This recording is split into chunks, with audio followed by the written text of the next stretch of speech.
Nasa 11 milyong piso na kantidad nin pigtutubudang marihuana asin shabu nakuha sa posisyon kan duwang persona sa Iriga City. Mantang sa syudad ni Naga, sarong barangay Tanod ang nagpositibo sa ginibong surprise drug testing sa saindang barangay. Iba pang detalye tutukan sa report ni Jessica Calinog. 17 bloke nin pigtutubudang marijuana na kinakarkulong 17 kilos ang gabat asin maabot sa 1.7 billion pesos ang kantidad.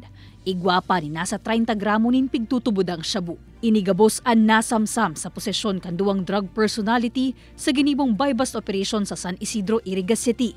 Sa datos kan Camarines Sur Police Provincial Office, nagluluwas subuot ang dakulang demand kan marijuana, puyong nauubos ang supply kan common drugs na shabu. And based naman doon sa previous mga accomplishment natin sa illegal drugs, medyo malaki yung mga quantities nung shabu na nakukuha, no? All around the country yan.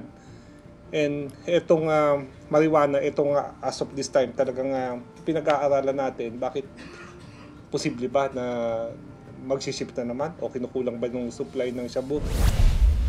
Sa bulan sa nanin Enero 2024, kantidad 14 million pesos din illegal na droga ang nakumpiskar sa magkakasway na operasyon kan mga otoridad sa bilog na Bicol Region.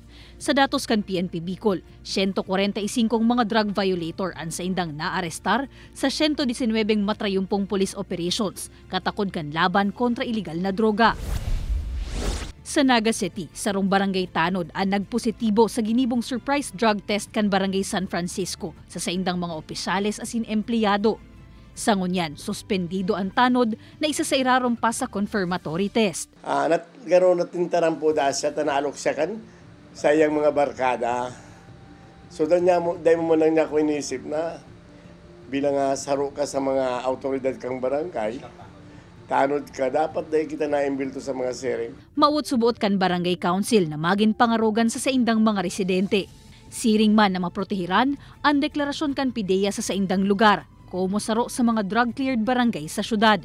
Kaibanan si Jovel Obiso, Jessica Calinog, Balitang Bicolandia.